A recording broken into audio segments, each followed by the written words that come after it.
السلام عليكم. تعالوا نشوف النهارده احنا هناكل ايه. احنا هناكل النهارده حاجه مختلفه شويه. هننزل جبنا حلتنا كده وهننزل فيها بشويه زيت كده صغيرين ونسيبهم يسخنوا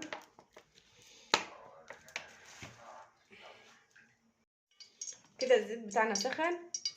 انا كده ايه جايبه نص فرخه اللي هي صدرين وفتحتهم 4 وهننزل بيهم كده هو يتشوحوا.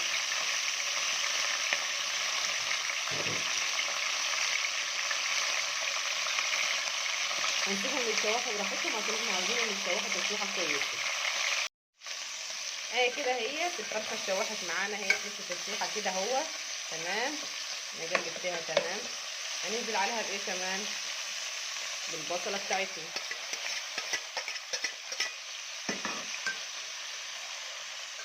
نسيبها كده مع بعضها كل ده يتشوح ايه مع بعضه تمام.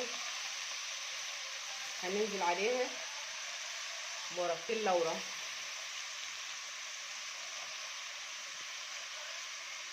وكمان هننزل عليها بشويه فلفل اسود، معلقه صغيره كده فلفل اسود. ونسيب ده كله كده يتشوح مع بعضه. علينا في الشوح تشويحه كويسه كده.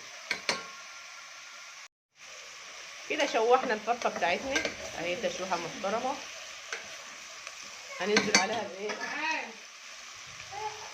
هننزل بالبسله بتاعتنا تاخد تشويحه كمان معاها.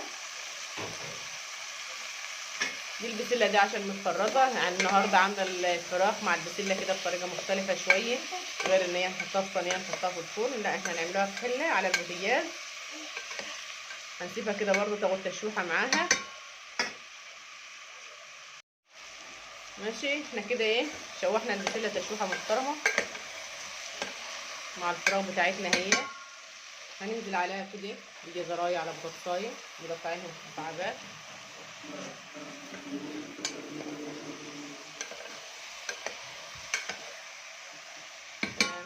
وهننزل كمان ده جرن شطه كده سبايسي، انا هنقطعه نصين بس ونسيبه. وهننزل عليه كمان بالطماطم بتاعتنا كده، شويه طماطم كده كويسين مضروبين في الخلاط اهو.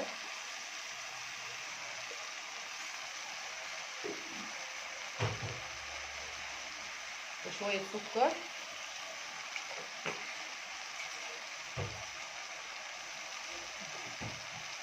وهننزل كمان بشويه كمون مبهر شويه كده كويسين. ونقلب ده كله مع بعضه.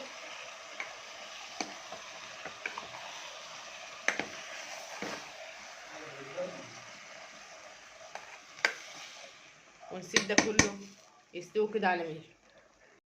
يلا نشوف البسله بتاعتنا والخضار والفراخ عملوا ايه. بسم الله الرحمن الرحيم، اللهم صل على النبي. هي كده استوت. انا هنطلعها تمام. انا هنحمرها تاني في الزيت، يعني في شويه زيت كده على البوتاجاز. هنديها تحميره تانية، بس هي بالطريقه دي بتبقى خدت طعم جميل، والبسله كمان خدت طعم جميل من الفراخ.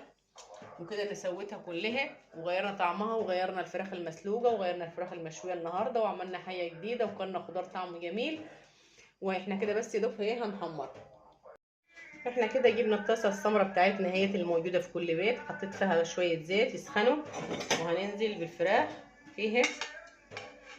هي مش بتاخد اصلا تحمير، تحمر بسرعه يعني.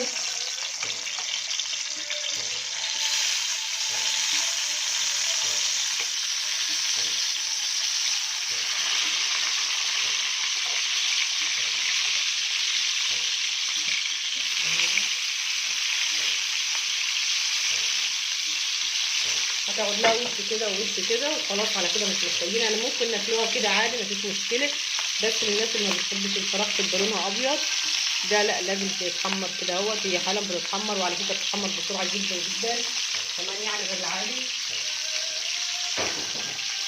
ما بتاخدش وقت خالص في التحمير، يعني هي تشويحه خفيفه كده وهنقلب على طول. هي ايه مش بتاخد اي وقت. كمان شويه. انا قلبتها تقليبه يا جماعه واحده اهيت، بس ريحتها بصراحه فظيعه، وهي بتتحمر كده زي ما تكون انت شوياها على الفحم، وريحتها جميله خالص، وطعمها ان شاء الله جميل خالص. جربوها وهتنبسطوا منها ان شاء الله. احنا كده خلصنا كل حاجه، وده كده كان فطارنا النهارده. الحمد لله الذي اطعمنا من غير حول منا ولا قوه وجعلنا مسلمين. يا ريت لو الوصفه بتاعت الفراخ دي عجبتكم ما تنسونيش بلايك حلو كده وكومنت جميل زيكم، ولو تجربوها وان شاء الله هتعجبكم. قولوا لي رايكم ايه في الكومنتات.